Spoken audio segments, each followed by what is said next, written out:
I think it's a little bit 3 minutes past 9, so we should start. So I will just start today's presentation. So good morning, everyone, and also good evening to Dr. Amin. So we are very happy to have you to give a talk at the 7th Zhejiang University Graduate International Workshop. As you can see, this is the 7th, so which means we had organized 6 times this type of workshops. And this year, the theme is renewable power generation for carbon neutrality opportunities and challenges. I know that in Europe, they also have this efforts to promote renewable and green energy, like the green deal call, and also they passed the Horizon 2020 schemes. So today we are very happy to have Professor Amin, who will give a talk on integration of renewable energy in modern power grid, stability and interaction issues and possible solutions. Dr. Amin is from the Department of Electrical Power Engineering, Norwegian University of Science and Technology. As I have discussed with Dr. Amin, Norwegian University of Science and Technology is the #1 university in Norway. I guess the university had 3 or 4 Nobel laureates in the past years, right? 3, I guess, 3 or 4. Yeah. Cool. Anyway, yes, because Norway is a country, they have developed quite significant high voltage transmission technologies because of the geographic location, and this is special property, I would say, in Norway. Then today, Dr. Amin will give some introduction about the integration of renewable energy in power grid. So about Dr. Amin, he's an associate professor with the Department of Electrical Power Engineering at the Norwegian University of Science and Technology. He received the MSc degree in electric power engineering from Chalmers University of Technology, Sweden, in 2011, and the PhD degree in engineering cybernetics from Norwegian University of Science and Technology, Norway, in 2017. In 2015, he was a PhD visiting scholar with the Wind Power Research Center, Shanghai Jiao Tong University, China. I guess you can speak a bit Chinese. That's great. And then from 2017 to 2019, he was a senior research associate with the Department of Electrical and Computer Engineering, Illinois Institute of Technology, Chicago, USA. Dr. Amin's research activities mainly focus on power electronics applications to the power systems, applications of artificial intelligence in power electronic systems, distributed generation, renewable energy integration, HVDC transmission, FACTS, flexible AC power transmission systems, microgrids, smart grids, hybrid and fully electric vehicles, and robust control series for power electronic systems. I guess AI is quite hot right now in the research in academia, so you are always ahead of us. And his vision is to develop a top research center that fully explores the beauty of seamless integration of control and power electronics and address fundamental problems in various electrical power systems. He's a recipient of the 2018 IEEE Journal of Emerging and Selected Topics in Power Electronics, first prize paper award, and the 2020 Premier Award for Best Paper in IET Generation, Transmission, and Distribution. So that's very nice, amazing. So Dr. Amin, without further delay, the floor is yours. You can share your presentation. Thank you very much, Professor Young, for very long introduction about me.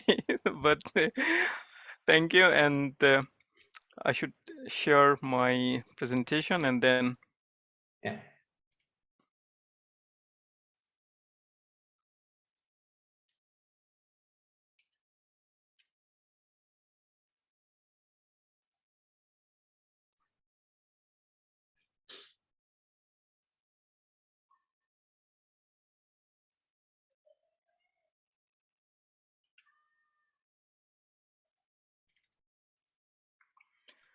Do you see the full view of my slide? Yes, it's very Yeah. clear. And Yeah, also great.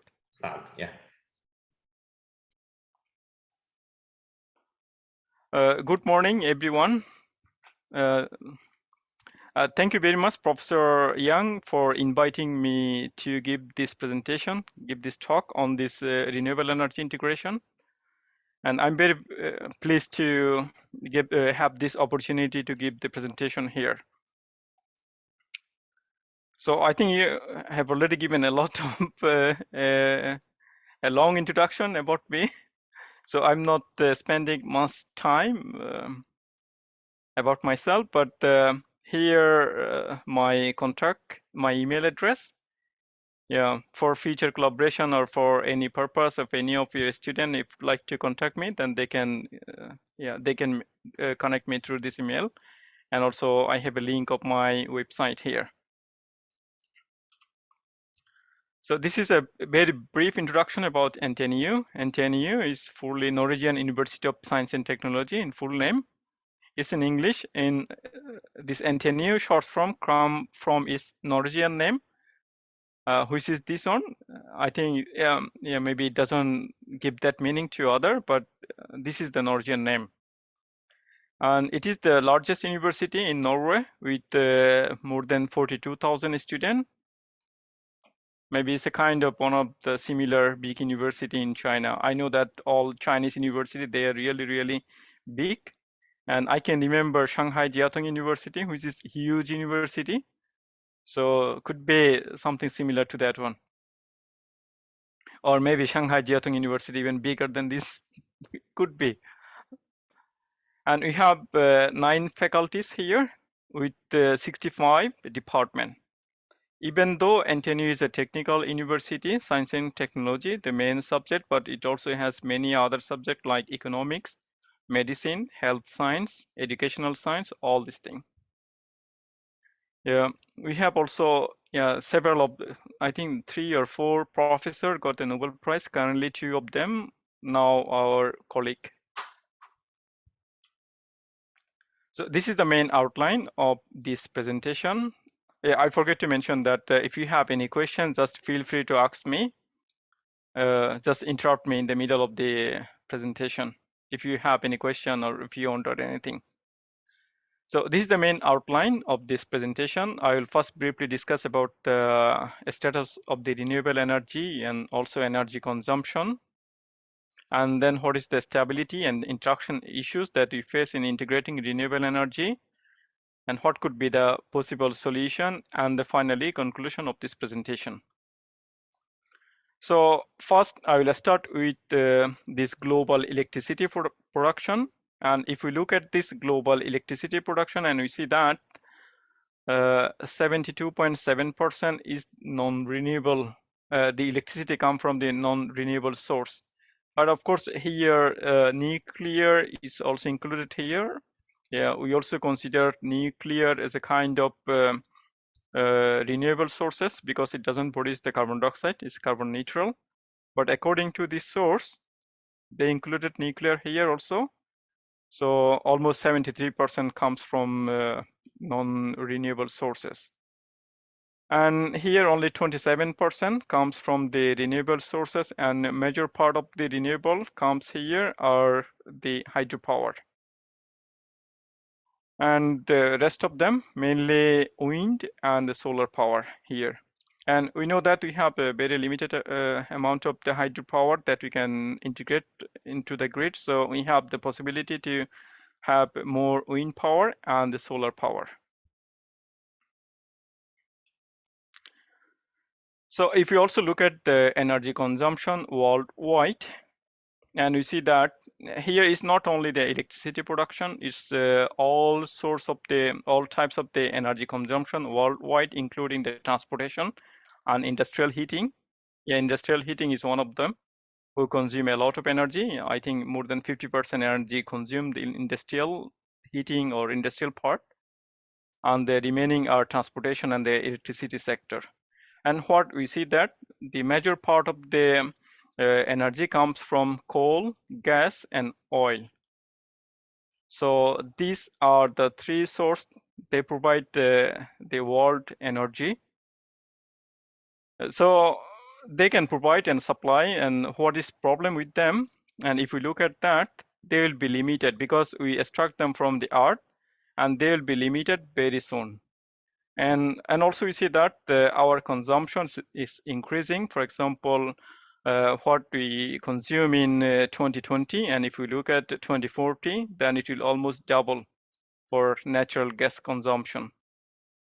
So it's also same for all the liquid like oil, and they will be double some years, but we will have the limited source of energy that we can supply. Another big problem is that these energy sources, they produce a lot of carbon dioxide. For example, if we burn 1 kilo of oil or gas, something like that, then they produce 3 kg of carbon dioxide. So that's huge, that they're producing a lot of carbon dioxide. So we do not want a lot of carbon dioxide, these greenhouse gases, because we know that they are the main reason for global warming, environmental pollution, air pollution, on all these things. So we do not want this type of source to provide the energy. So we want alternative source that can provide uh, energy without contributing global warming or air pollution, all these things. So how can we have energy without contributing this thing? For example, as we are the electrical engineer, and we can do something for the society. For example, what we can do, we can convert all the transportation sector uh, into zero emission system, like all the aviation or the car transportation or the marine ship they produce energy from oil or the gas or the other source, then we can replace them.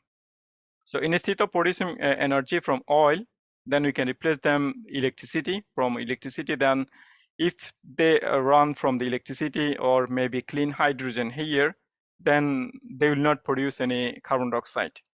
So one main thing we can do, that we can convert all the transportation sector into zero emission system.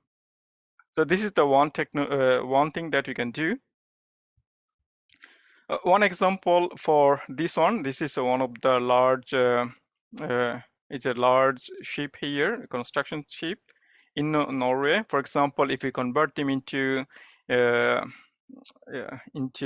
fully electrical system instead of diesel based or system, then it can save our 30%. It can reduce 30% fuel consumption. This 30% equal to actually 2 million liters per year, so which is huge. So this is just an example that we can save the world how. So another way, if we look at the electricity generation, and we see that this is the kind of very traditional system where we have all the conventional generation system, and we are transmitting through the transmission and distribution system, and then we have the load. So here the major part also come from the conventional source like coal-based power plant or nuclear power plant, of course. So this coal-based or the oil or gas-based power plant, they produce a lot of carbon dioxide. So we want them renewable source there, like wind or solar or some other form, so that we can have more renewable energy that doesn't contribute to greenhouse gas emission or carbon dioxide emission. So this is what we can do as an electrical engineer, and this is our duty, how we can contribute, how we can bring more contribution from these renewable energy sources. And one thing, as an electric power engineer, as my research focus on the power electronics, and we see that there are a lot of power electronics involved with this renewable energy integration. So if we see wind turbine, then it has a lot of power electronics here. And if we see the solar, they also have a lot of power electronics. And we are also talking about this offshore wind farm. and they need to connect to the main grid through high voltage direct current transmission system. So it involves a lot of power electronics, a lot of update all this thing, the control, the semiconductor devices, and many things we need to do. So why we need to do that? We are talking about the electricity consumption. For example, by 2040, it will be 50% increase of electricity consumption. So we need to provide this additional demand by alternative source that doesn't contribute to the carbon dioxide emission. So we need to think how we can do that. So we know that all the government and all the people around the world, they are trying to contribute. They are trying to bring these renewable sources, and we see how the trend look like. For example, this is for the solar, and we see that so far we have the 760 gigawatt worldwide. I think it's based on 2020 data. So it's accelerating here exponentially, but still we see that this is still 3% or something like that. And also it's the same for the wind power, and we have some limitation.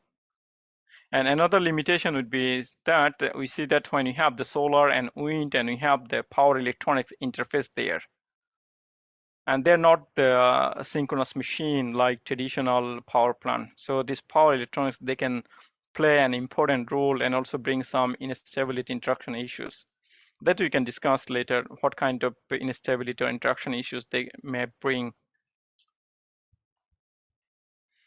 So if we look at the location of these renewable sources, mainly wind and solar, and we see that wind, they can be offshore. This means they are maybe 100 or several hundred kilometers far from the main grid. And also sometimes they are shore, but still they're located mainly where we have the available wind speed, high enough wind speed to produce the electricity. So they're generally located far from the main grid, especially the offshore wind farm. So we need to find a connection that we can seamlessly connect this wind farm to the grid. And also, if we look at the solar power plant, and we see that we have the opportunity to connect them in the rooftop, and also floating solar panel, and it's also possible to have them in desert, for example. I saw one figure that if we install a very small part of the Sahara desert, we install solar power plant in a small part of the Sahara desert, then it can supply the whole world. So if you have desert which is unused, then you can use them, install solar power plant there. So if you have this offshore wind, and then they are far from the mainland, and this also same for the onshore. For example, Texas Panhandle, they are far from the main grid, so you have a very long transmission line. For onshore grid, you can have the long transmission line. It's still okay, but still they bring some kind of oscillation. But for offshore, the AC transmission line, traditional transmission line, is no longer feasible. If they are longer than, for example, 50 kilometer, then they cannot transfer, they cannot send any power from the power plant to the grid. So for that, what we have the transmission, high voltage direct current transmission line. And this high voltage direct current transmission line, they are better. I think Chinese people, they know better than us maybe, because there are many high voltage direct transmission line in China already installed in many locations. And this high voltage direct current transmission line, they can be different configuration, different converter topology. Initially, they started with this line commutated converter, mainly based on the thyristor. Then you have the 2-level and 3-level voltage source converter, but it's still power limited for this 2-level, 3-level. But its high power can be sent through this line commutated converter, but it needs a bit larger filter size. So later, the development of modular multi-level converter, Now it's easier for us to have the longer high power rated HVDC converter station.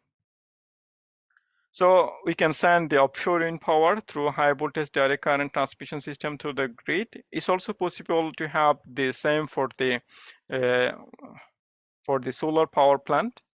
For example, if we install the solar power plant far from the main grid, maybe in a desert, where the load far from the main power plant, then you can have the high voltage direct current transmission system, the HVDC system, to connect this power to the grid. So I'm presenting here an example of European North Sea grid here. This is North Sea, and this is Norway here. And you have the Denmark here. And here, this is a HVDC connection, install connection here. We have the 4 HVDC connection. The first 3 connection are based on the line commutator converter, and the 4th connection is based on the modular multi-level converter here. So the plan is to have the more wind farm here in the North Sea region, and then connect several countries like here, England, Norway, Holland, Denmark. So you have the multi-terminal HVDC connection here, and they can send the power to the grid and also supply the power to the offshore load here, oil and gas platform. So we do not need to send power from the main grid. They can get the power from the offshore power plant itself. And another example or advantage of having this line, for example, the connection between Denmark and the Norway. Norway has a lot of hydropower, but Denmark has a lot of wind power. So when the wind speed is much higher, then the Denmark can send power to Norway, and this hydropower can be used as a battery here. Is a reverse flow of water. And when wind speed low, then Norway can supply power to Denmark.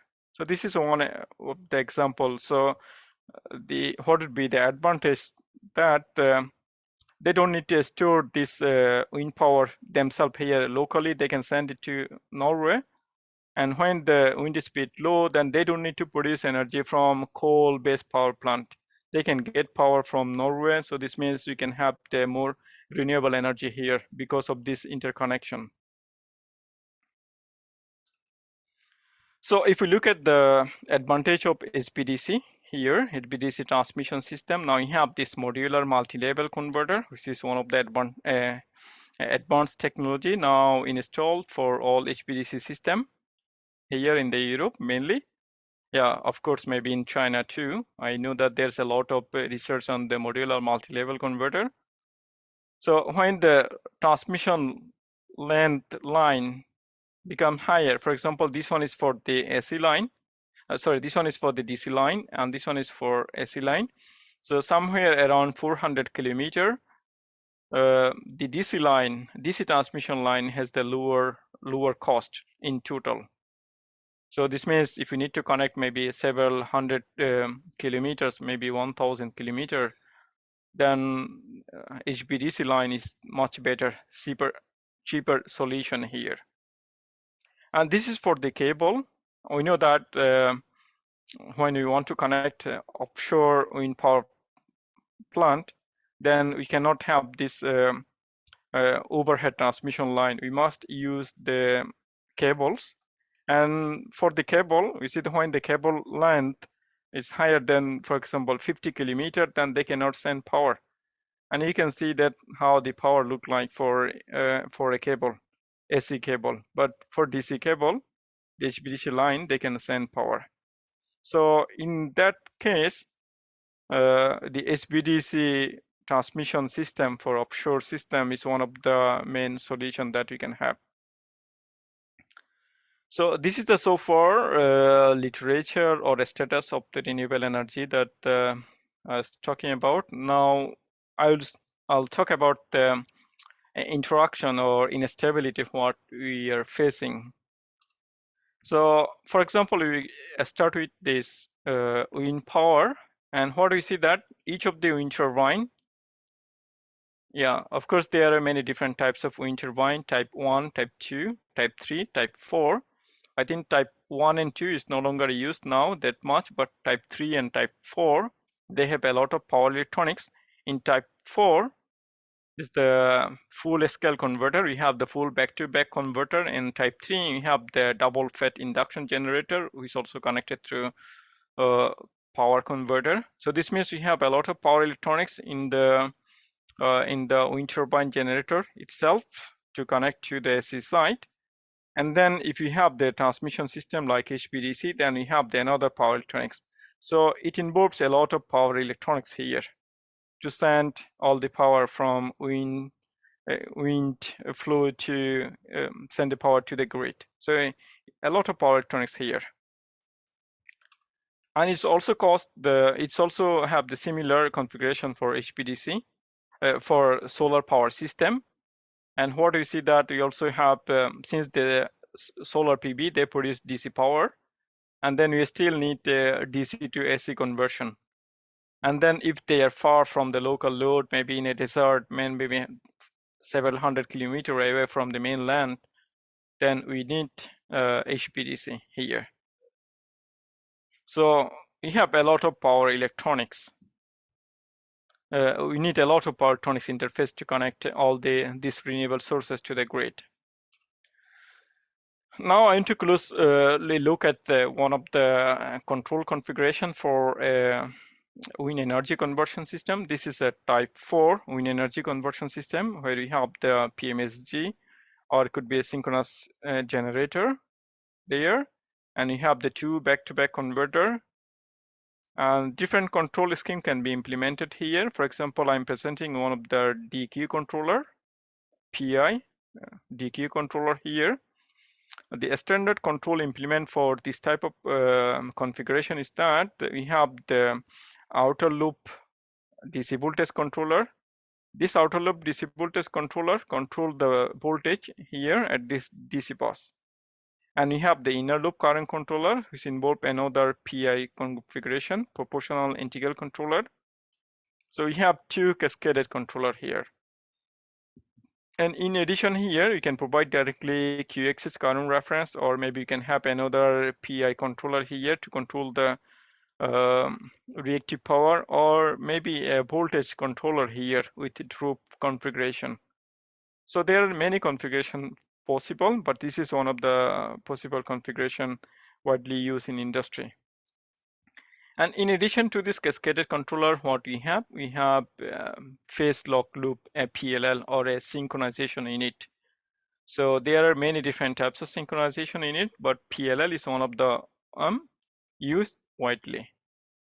So we see that there are many configuration, many control, many PI controller with a different bandwidth, and we have this PWM with different carrier frequency. So we have all these things, and they play an important role in the stability or interaction with the grid impedance or another controller. So we have this configuration, and then if you also look at this wind, if we also look at the solar PV system and what we can have.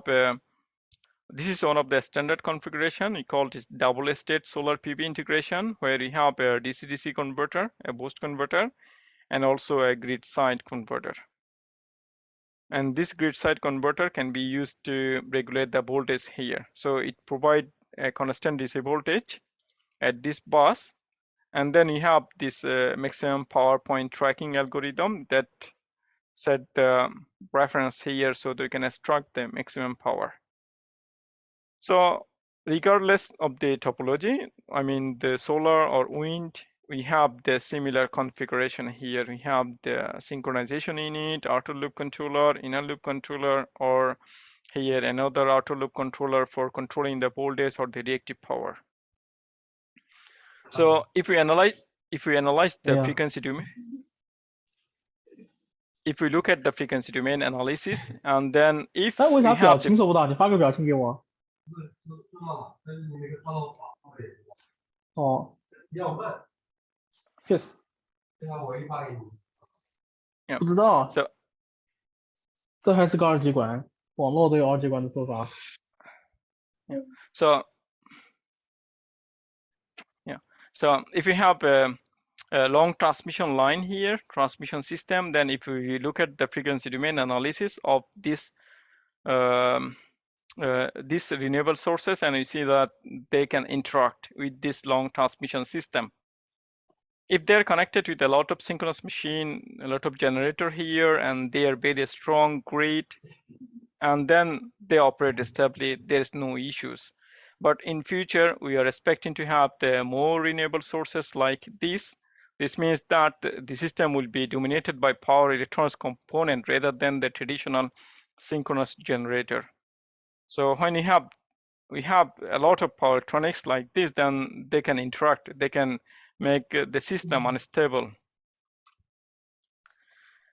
Another example of a system is like this. Here you can see that we have this wind energy conversion system which are connected through the power electronic interface, and then you have also a converter, and you can see that this is AC collection bus in offshore could be, and there is no synchronous machine connected directly. So we do not see any synchronous machine connected directly here. And then you have a lot of cascaded controller here, and this cascaded controller here, this cascaded controller, they can interact. Probably one of the state from here, one of the controller will interact with the controller of this converter here, and they can bring a lot of instability problem. So this is the same configuration for solar PV system. If we connect them through a high voltage direct current transmission system, and they are similar. Maybe they are overhead transmission line for solar PV instead of AC cable. Or if it's a floating solar panel and they are far from the main grid, then we have still the similar configuration with the similar control structure. So some example of this interaction and instability problem. For example, one is the Bohr-Wind 1 in Germany. This is the HPDC offshore wind farm connected through HPDC system, and this offshore wind farm remained shut down for more than 1 year, and the reason why they are not able to restart it, they didn't know that time, and they're trying, and it's bringing some problem, and they're not able to make the system stable. So this is one of the field experience. And another example, for example, Texas Panhandle. The Texas Panhandle wind farm, they notice some subsynchronous oscillation, and they need to go for some expensive solution to overcome this problem. And I also get to know from my colleague in China, and they are saying that they notice also some 20 Hz oscillation during initial installation of nano offshore wind farm. So these are some example, some field experience, but not all of them.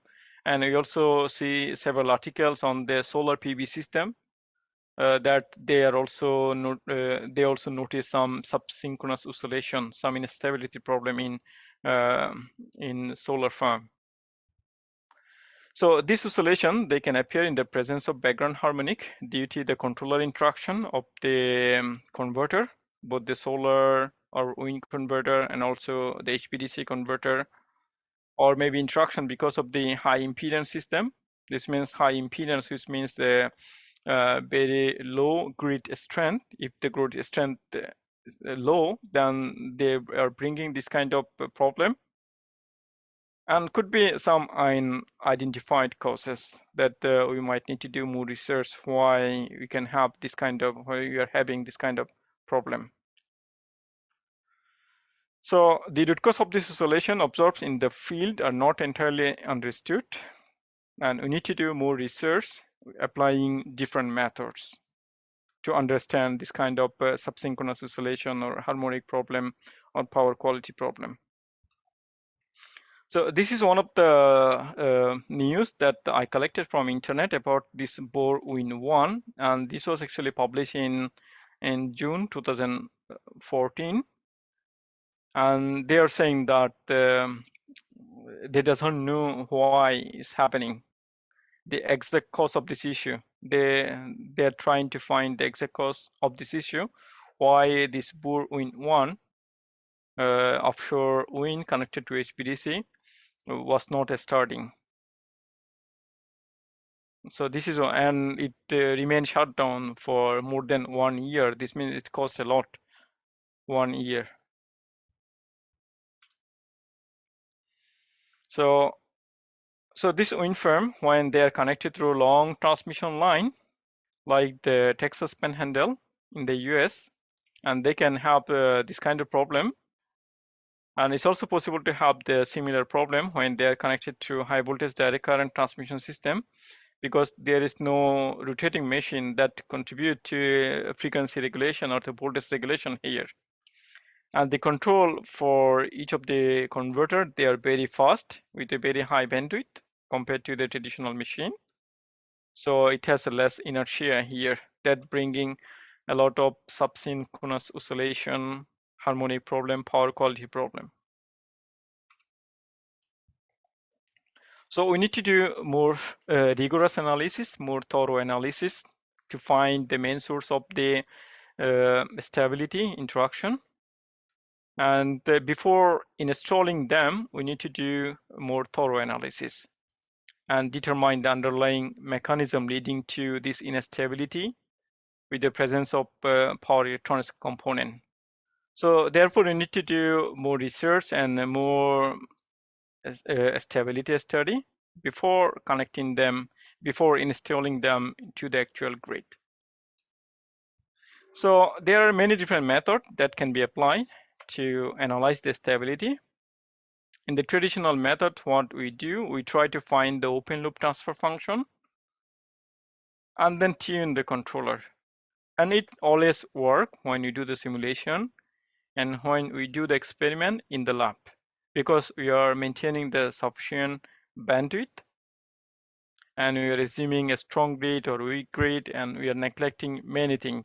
This is a very simplified system, and therefore it always works.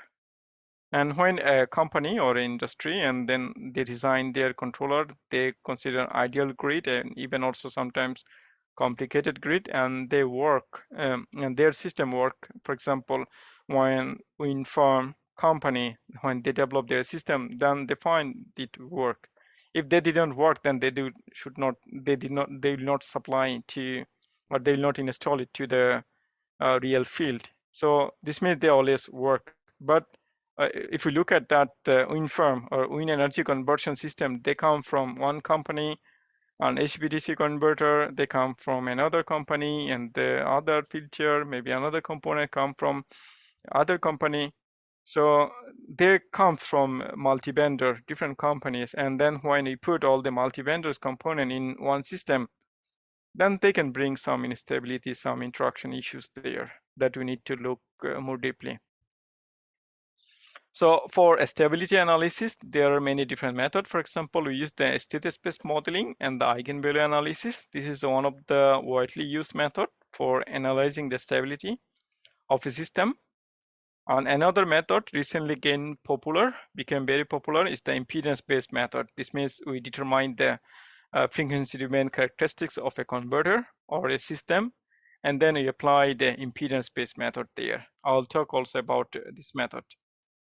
And then some of other method like a nonlinear stability analysis method, but they need much computation effort, so they did not become that much popular. But they are also a strong tool to analyze the stability for a simple system like a DC-DC converter for a fast scale or slow scale analysis.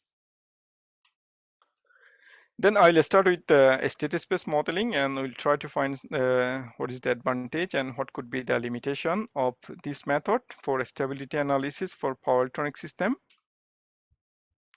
So what we do to analyze the stability based on this state space and eigenvalue analysis, we try to find the nonlinear equation, the first nonlinear equation of the system. This means if you have the converter and all this thing, and you can present them through a nonlinear equation with the first order differential equation.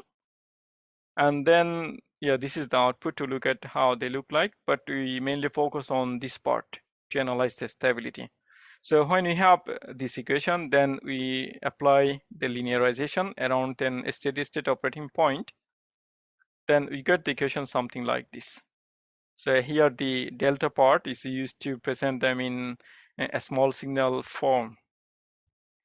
So from this nonlinear equation, we got the matrix here A. And what is A? A is the Jacobian matrix of F. This means we differentiate this first equation with respect to the state variables. Then we got this A matrix. Similarly, we can get also all other matrix. So once we got the A matrix, then we can calculate the eigenvalues of the system. And once we see the eigenvalue of the system, then we try to keep all the eigenvalues left half plane of the xy complex plane. So as long as they are staying in the left half plane, then we have the system stable. So for example, here for one of the converter, if you have the converter and we have all this controller PLL, and we try to have the nonlinear differential equation, and also we have this inductor, capacitor, and we try to present all of them into first order differential equation. For example, here the current through this inductor, they are AC quantities in three-phase system, and they're sinusoidal. So in order to apply this nonlinear, this small signal analysis, we need to convert them into DC quantities. So how do we do them? We convert all the ABC system applying Clark and Park transformation. We got them into DQ quantities of the current and voltage here. So we represent all of them into DQ domain, all the voltage and current here, and then we got some source of this equation in the DQ domain. Here IL is actually in complex form. IL is equals to ILD plus J ILQ. This means it has the two component. So all the network component, we can present them into differential form. And similarly, you have the controller, all this integrator for the PI controller. We present all the integrator also in forms of differential equation for all the integrator here. And also we have two state for the PLL here. This one integrator here, another integrator here. So once we have all this nonlinear first order differential equation, then we apply the linearization, and then we got a very large matrix. For example, here this is the it's not visible. I just included him here to show that how they can be, they look like. I generate this figure from Mathematica. I put all the nonlinear equation, and it gives me this large matrix. So this is one of the matrix for one converter with all this state variable here. So now we have the A matrix and A matrix, B matrix, and all the matrix there, and then you can also compare this state space model with the nonlinear model. And if you look at here this simulation figure, and you can see one dot line and one solid line here. And this solid line comes from the MATLAB Simulink model. In the Simulink model, we have a full nonlinear model. For this verification purpose, we did with the average model of the voltage source converter. And then the dashed line on top of is from the model here that we derive the matrix, A matrix, B matrix. And you can see that the nonlinear model, the solid line, is match very closely or exactly with the dashed line. This means what we see that our derived model is accurate. So once you can see that the model develops is accurate, then we can use that model to analyze the stability of the system. So once we have this derived model analytically, then we have this A matrix here. Then we can use this A matrix to calculate the eigenvalues, participation factors, and all these things. So it's also possible to study the system, and we see that when we analyze the stability of one converter, then it gives a large matrix. And it's also possible to do the same analysis in a software like Dixile Power Factory, where you can do the small signal analysis and you can calculate the eigenvalues. And we tested this large system. It's called secret DC grid system. We tested this large system for a small signal stability in the power factory, because we have a lot of converter offshore wind farm, and one AC grid here, another AC grid here, and it's a huge system, and it's very difficult to model them in the by analytically for an engineer if we don't have any ready-made tool to connect them, just connect and analyze. So then it's very difficult.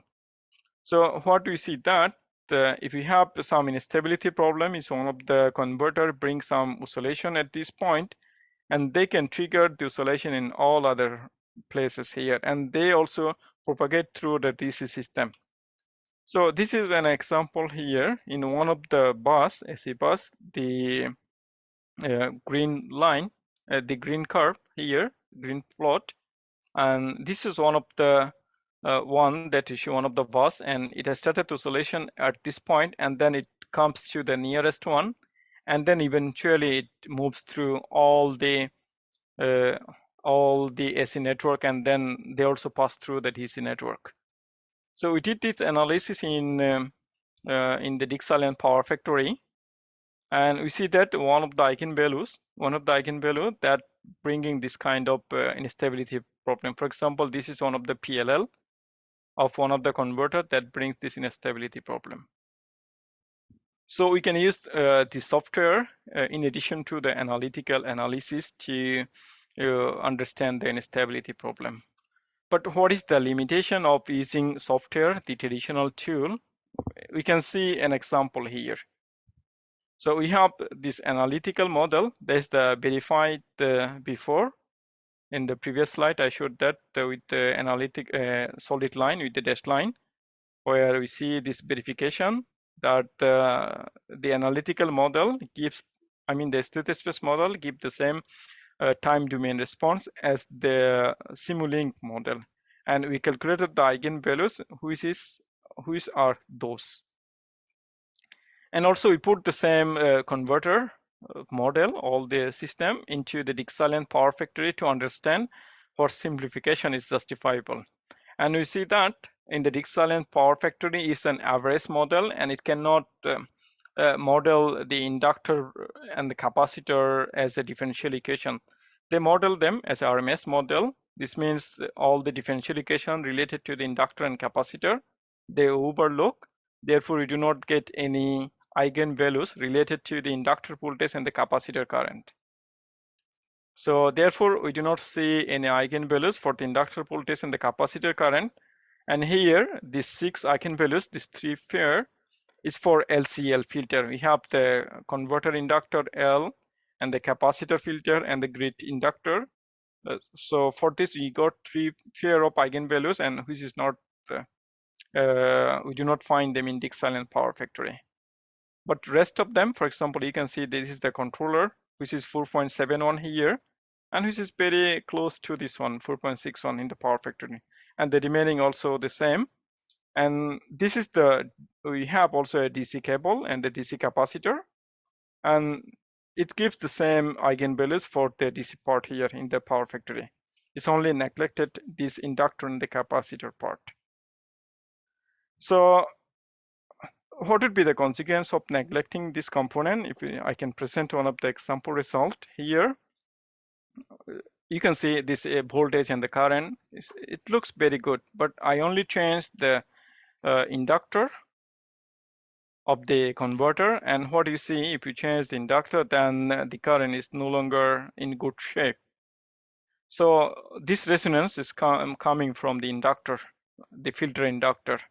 And if we look at the analysis in the Dix Island Power Factory, it cannot detect this kind of oscillation. But from the analytical model, what we see that here, one of them around 150 Hertz, which is moving toward the right hand side because of changing the inductor. And this oscillation here, we checked that is around 150 Hertz. So from the analytical model, and we can find it the exact location of this oscillation. So it's also now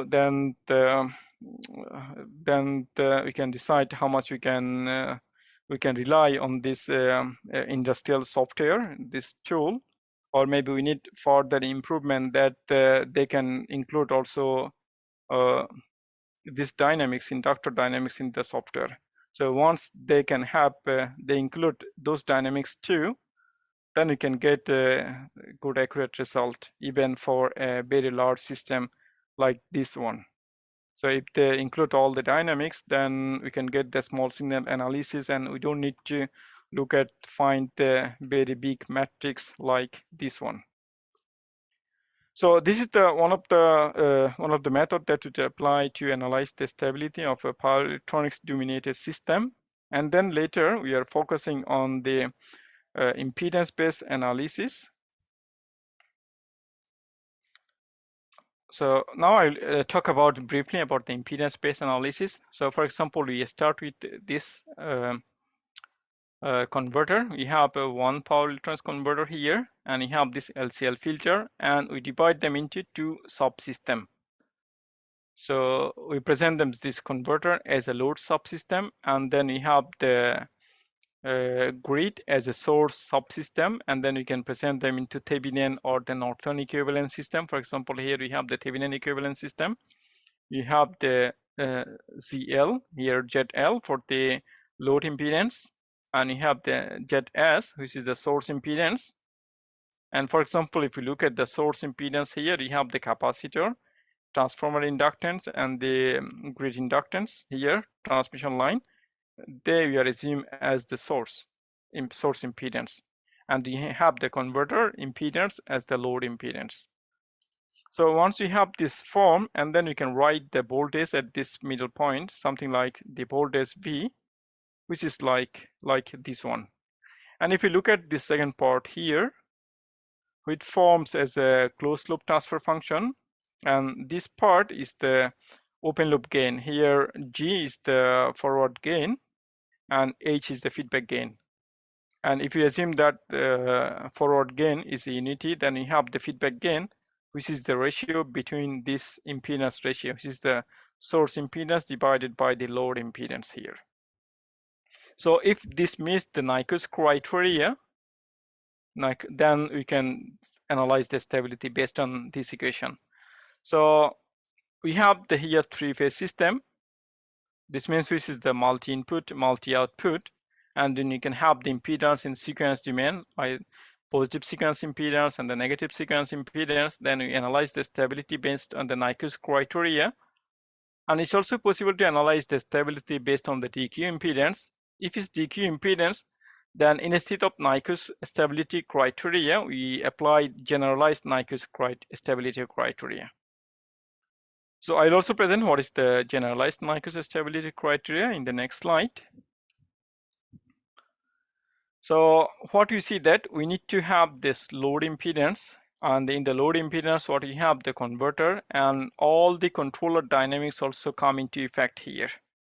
So we need to have the accurate model of the impedance of this one, of the converter. So at this point, and we have this filter, inductor, and we have the converter, and here all the controller come into effect.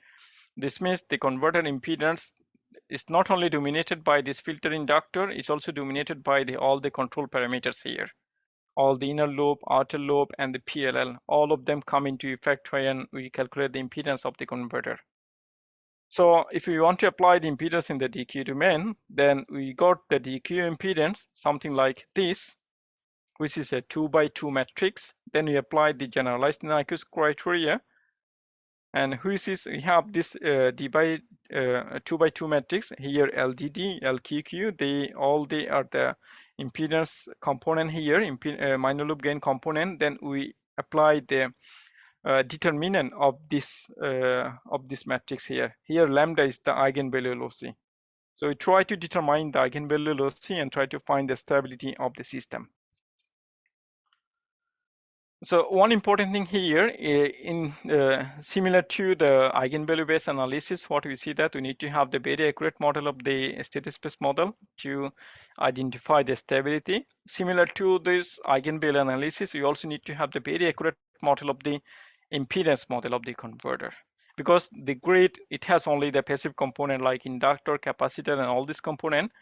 But for the converter, it's also have this controller. So we need to have all this controller effect into the converter impedance.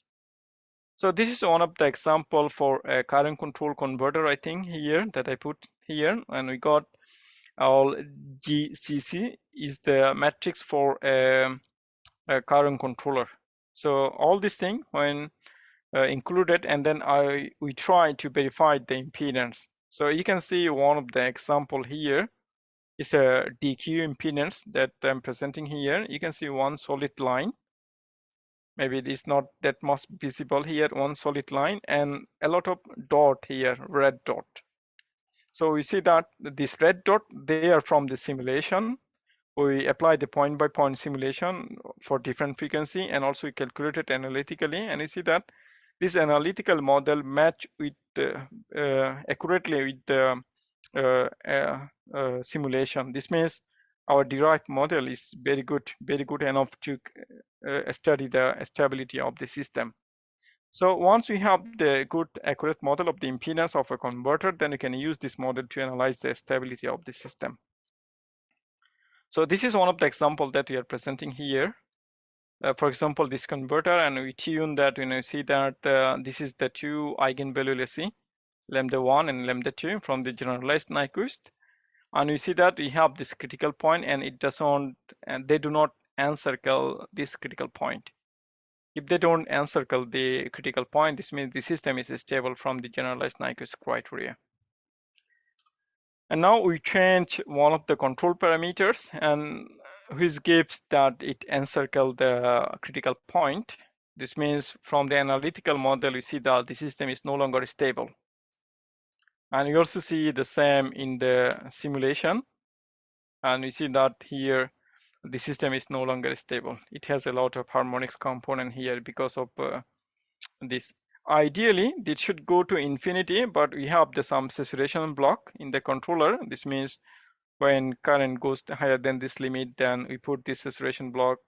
So this brings this kind of problem here. So the system is no longer stable. So we can apply this similar analysis for HPDC connected to infirm. Here we have the infirm. You could have a lot of them, and then we can put the aggregated model for each of the infirm.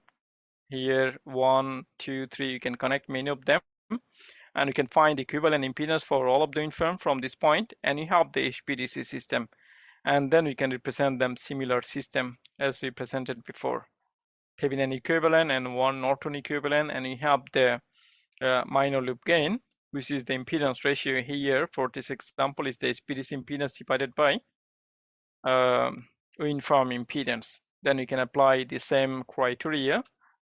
Then we can apply the stability analysis. For example, for one of the configuration, here we have the infirm and we have the HPDC, and we see this 15 Hz oscillation for this configuration. Even though we tune all the controller based on the method available in the literature, meaning that you need to have this bandwidth to have the system stable for the energy conversion system, and also that bandwidth for the HPDC converter to have it stable. But still we see that we have some problem here, some oscillation. And then we apply this impedance-based analysis, and we check each of the component, each of the crossing point, and we also see the Nyquist plot that the system is unstable. So we apply the impedance-based method to solve the problem first analytically. So how we can solve the problem? We change the control bandwidth of and we check the control bandwidth, and then we check the Nyquist plot that if we have this bandwidth, then it can interact with that controller. So we need to have some limited bandwidth for this controller, and that's how we can make the system stable. So we have discussed in detail about this analysis in this article. Yeah, if you're interested, you can go more about this. And also we check the PLL, for example, here for 8.5 Hz PLL, then we have this PLL, and then It's also bringing some instability because of this PLL parameter. And then we change the PLL bandwidth, and you can see that the impedance become a bit different. It goes up if we reduce the PLL bandwidth. It's only for, it was initially 8.5 hertz bandwidth. Now we change it to 5.78 hertz. Only 2 hertz or 3 hertz, that the reduction of the bandwidth for the PLL, then that make the system stable. So we change the bandwidth of the current controller and the PLL, and we can make the system stable for this case.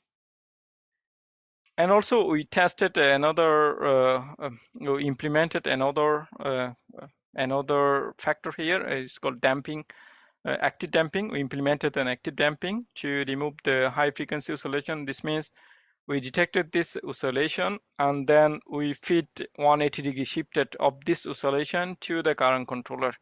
So here this minus sign means is 180-degree shifted of the original frequency. So if we implement this active damping, then also give us the stable system. So why this active damping giving us the system stable? And we can verify it from this impedance characteristics of the converter. What we see that in the red part, if we do not have this active damping, this means we put the active damping to 0, and we have this impedance. This means impedance magnitude is higher. So when we have this active damping, then we see that it reduces the impedance of the converter, HPDC converter. So since the HPDC converter behave as a grid here, so we are expecting to have as low impedance as possible for the HPDC converter. So if you have the low impedance, this means it makes the system more stable.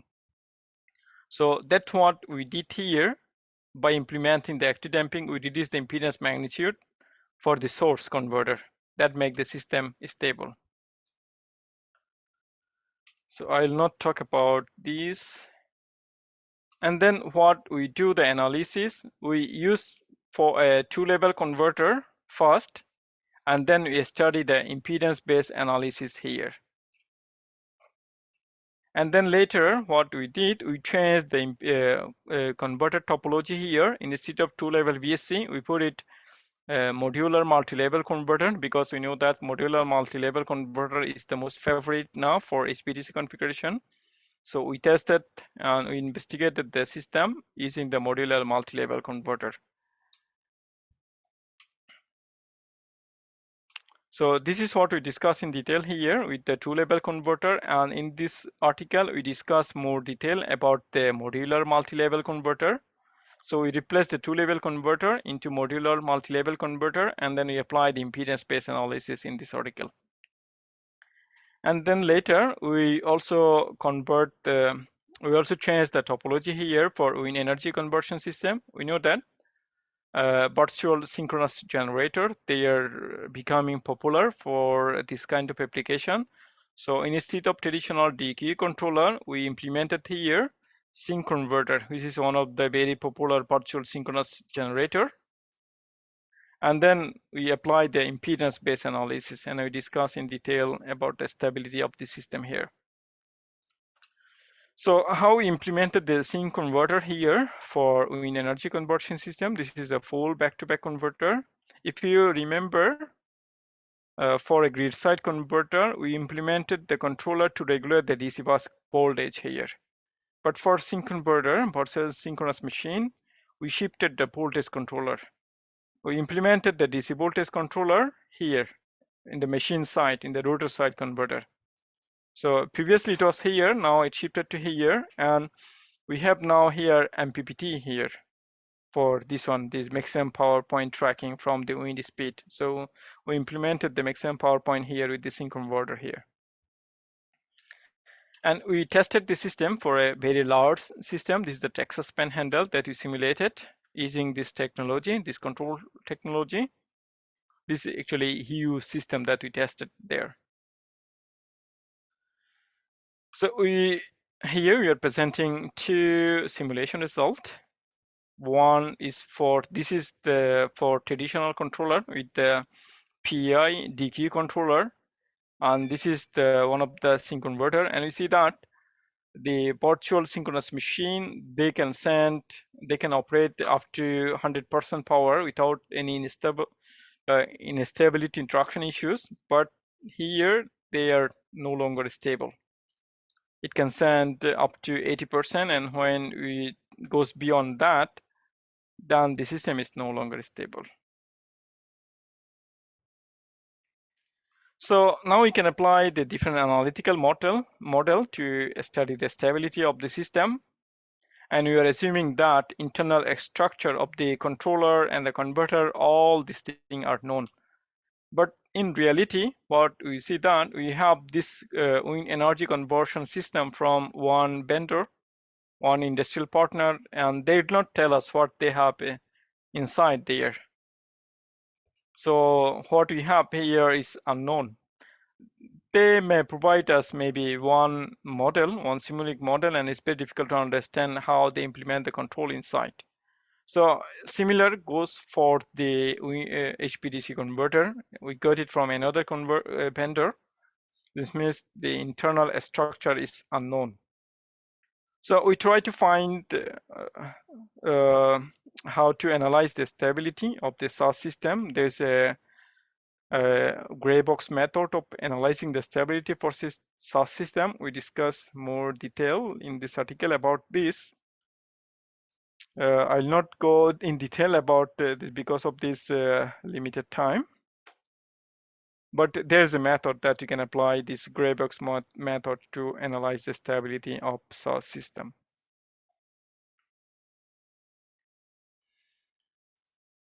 So now we see that the controller, they can bring some instability and interaction issues.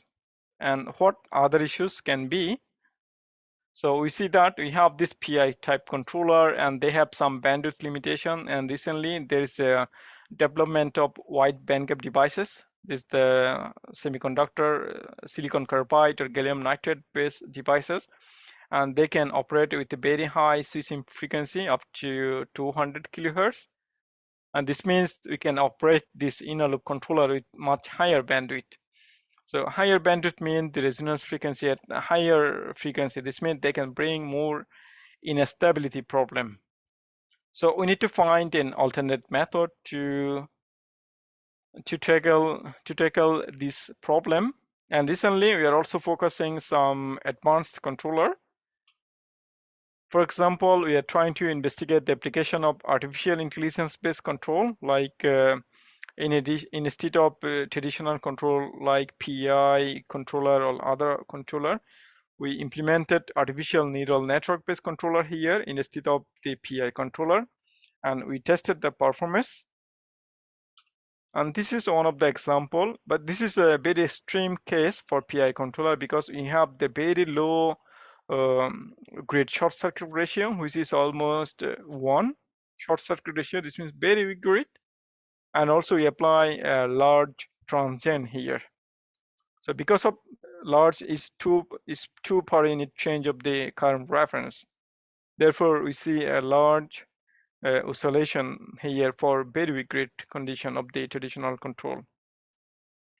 We also tested it for model predictive controller for this very weak grid condition, and we see a little less oscillation for model predictive control. And we try to tune the controller according to the method available in the literature for each of the controller. And also we tested using the artificial neural network based control for the connected converter, and we see that somehow it gives a better damping for damping out this LC oscillation here. It brings some advantage for this one, but it's also bringing some disadvantage for other types of operation. So we are still working on it to improve the performance of this artificial neural network based controller for many different scenarios, because this PI controller is well tested for many different applications. It's proven that it works perfectly. But this is very new, and not many research are done on that. So it's just a simple test case. So we also tested it for this artificial neural network-based controller for solar PV system. For example, the traditional controller for solar PV system, what do you have? You have the PV, and you have an intermediate DC-DC converter, and then you have the AC-DC interface here. So when you implement this artificial neural network controller and we remove this intermediate DC-DC converter and we directly apply this neural network control here for this converter, and we see that we have the similar performance, but the total harmonic distortion is a bit high, but it still is less than 4%, so which is acceptable here for this application, and it works a kind of that. We know that we need to do more verification, more testing, more analysis for such artificial neural network based controller here. So I think I took already more than my allocated time, and this is the summary what I discussed so far in this presentation. I will not repeat the summary here. So that's all. Thank you very much for your attention. And just if you have any question, feel free to ask. Okay, thanks a lot. Thanks to Dr. Amin for the very nice, the well prepared presentation, which presents more or less all the related issues for large scale adoption of renewable energy through this HVDC technologies or other advanced solutions. So are there any questions from our graduate students? If you have, you can. Yeah, we have popped up a question. So Dr. Amin, can you see that, or I can? Yes, read I it? can see one of the text here. Impedance-based analysis method is affected by its frequency range, resulting in the inability to accurately capture the dynamics of the converter outside the applicable range. Is there a way to expand the scope of impedance modeling, or is there a unified impedance model? I know similar attempts are being made, such as harmonic linearization sequence impedance. Yes, thank you very much for this question. Actually, we are also investigating with our partner for this wide range or wide band impedance frequency. We are still investigating on that, and also we are looking for some more result in that direction for a kind of unified impedance. Since we applied both the DQ impedance and also the harmonic linearization method, but they may not capture all the frequency range. And our analysis limited to Nyquist frequency range, not beyond that. So yeah, I think it's important to, yeah, it would be ought to investigate more on that direction. And thank you very much for asking. Okay, thanks a lot. Do you have any other questions?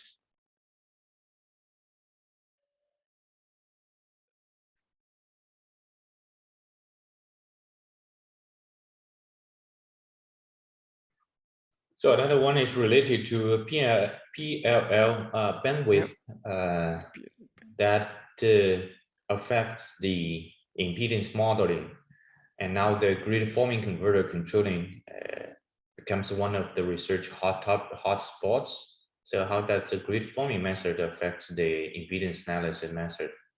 Yeah, again, thank you very much for, yeah, I read the question. Thank you very much for, again, raising this important question. Actually, I was working one of the professor in Illinois Tech, Professor Xing Zhang, maybe, yeah, some of you may heard. I think Professor Yang, I think you know, right? Xing Zhang? Yeah. QC room, yeah. Yes, Xing Zhang. I think he has this Sindem company or something like that. Sindem. Yeah, this is the time actually when this is the time when I was there working with his company, and I joined with his lab in 2017, and that year he decided to establish his launched his company, and I was working there, and he developed several controllers like sync converter, and sync converter can operate without a PLL. And also he has another converter called the droop controller or universal droop controller. They can also operate without the PLL. And I was trying to investigate the impedance of those type of converter, and we see that if we have the PLL and the PLL bring a resonance point at a low frequency based on their bandwidth. For example, if a 10 hertz bandwidth, then we see a low drop here at 8 hertz or 10 hertz, whatever the frequency of the PLL, and it crossed the impedance of the grid, and that brings this instability problem. But if we have this PLL less without the PLL, the converter without the PLL, and they doesn't have this resonance point at the PLL bandwidth. So this means they doesn't bring this kind of oscillation or problem there, and they behave like more like RL instead of instead of having resonance there at the low frequency. So this brings some advantage in terms of the frequency response, but those controller, this PL without PLL, most of them, they doesn't have the inner loop current controller. So that's the one problem, is that if there's a fall, then high current can flow through the semiconductor devices if the protection system doesn't block them, because it doesn't have the inner loop current control, this controller. So it brings advantage in terms of the frequency response of the converter, impedance frequency response of the converter. On the other hand, the protection is a bit difficult. Semiconductor device protection is difficult for this converter without the PLL, because they doesn't have this inner loop current controller. Is that answer your question, or just write more? And thank you very much for asking the question. Okay. So do we have furthermore questions or discussions?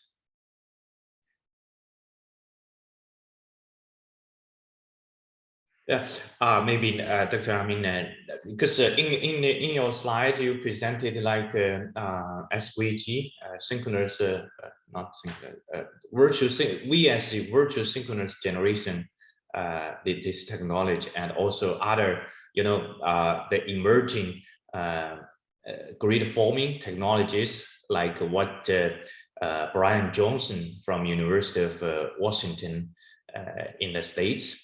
He has developed this virtual oscillator control, and also other conventional grid forming control strategies.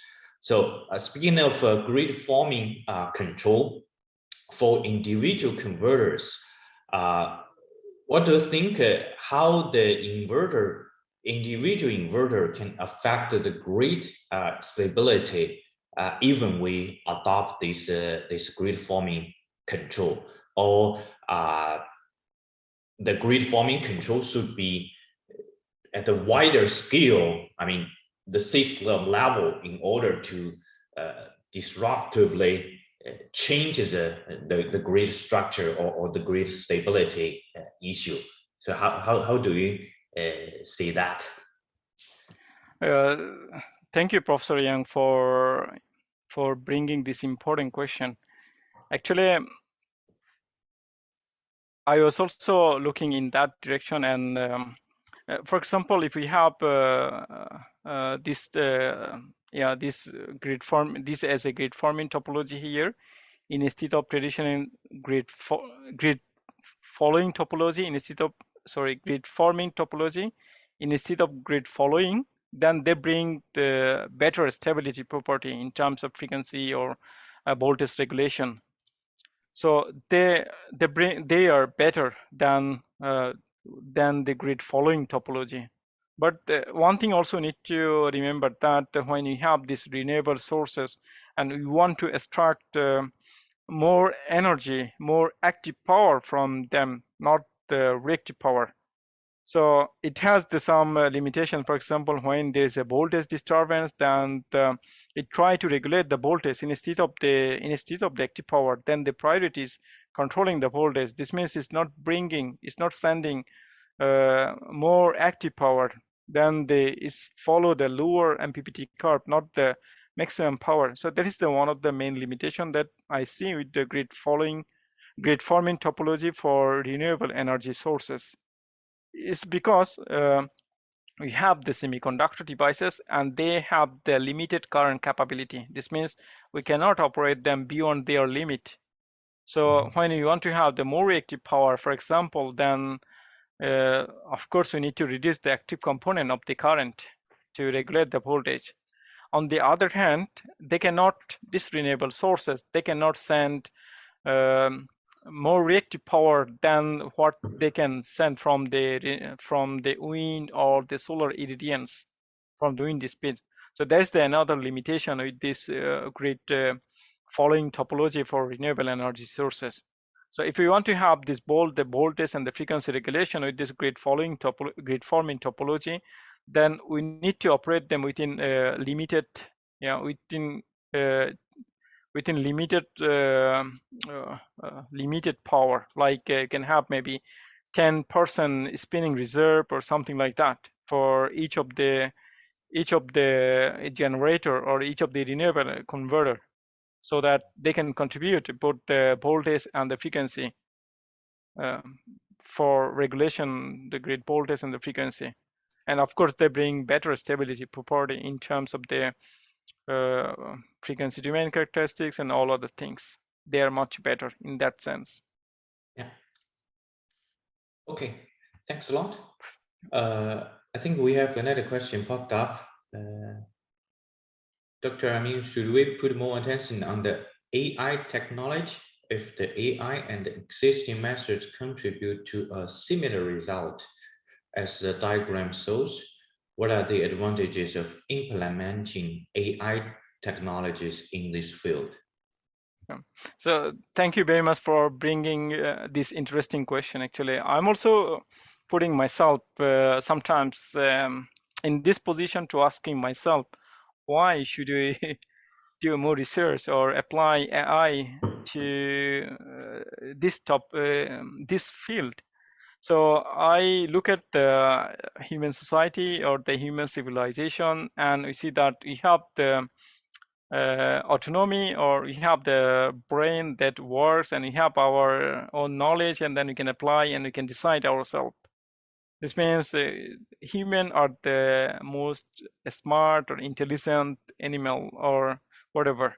So since we have this power, therefore we survive for millions of years in this earth. But if we look at the converter, then it has the brain, the DSP, and we put it some limited control there. So if they operate with this limited control, then if we want to operate many of the converter together, and they can bring this interaction problem because it doesn't have this autonomy or intelligent knowledge inside. So, and also they need to communicate sometimes or many times to operate stably.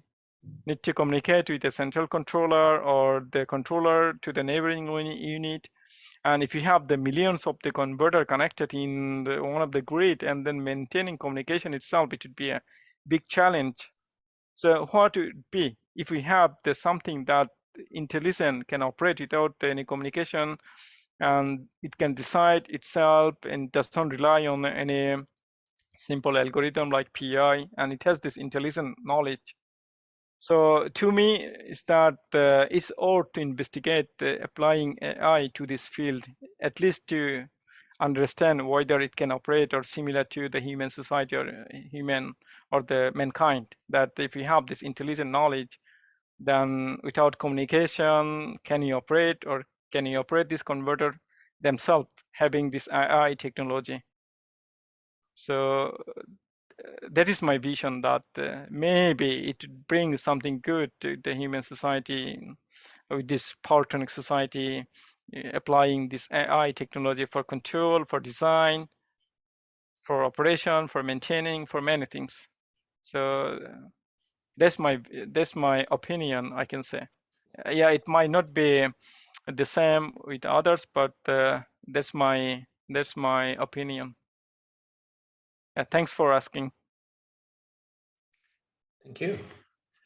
So do you have any further questions or discussions with Dr. Amin?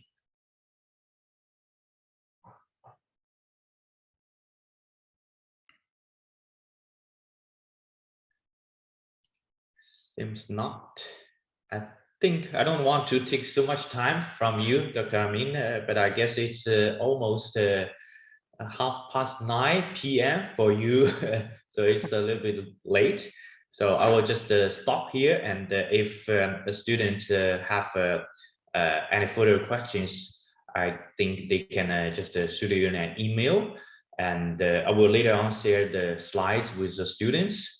Then they can contact you to discuss the integration issue of renewable energy.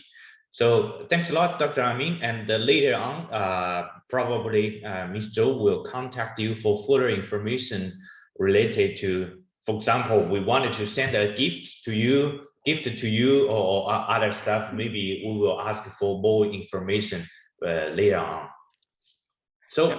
Thank you again. Thanks a lot, Dr. Amin, for the nice presentation. And it's very late for you in Minnesota, and I really hope to see you soon in person at some point. Yeah. Thank you very much, Professor Yang Hang. And yeah, I forget that I know a couple of words. For example, Ni hao. Oh yeah. Shay. Yeah, I practiced those things when I was in China. I was visiting. It was a bit long time in 2015, and I had a lot of Chinese friends when I was visiting there. And also I have a lot of Chinese friends in Trondheim, especially Jing and Chan. They are very good friend of mine. Yes. And when I was in Chicago, and I was with Professor Xing Chang Zhong, and all the members in the group are Chinese except me. So yeah, so I have a lot of Chinese friends, and I'm happy that I spend a lot of time with the Chinese people, and they're really good people. Yeah. So thank you very much, and I appreciate very much, and also feel honor inviting me to give a talk on this topic here, and I'm very glad that I did it. So I wish all of you a nice day, and thank you very much. You too. Thanks a lot. 非常感谢阿明。Yeah. Bye bye. Bye bye. Bye bye.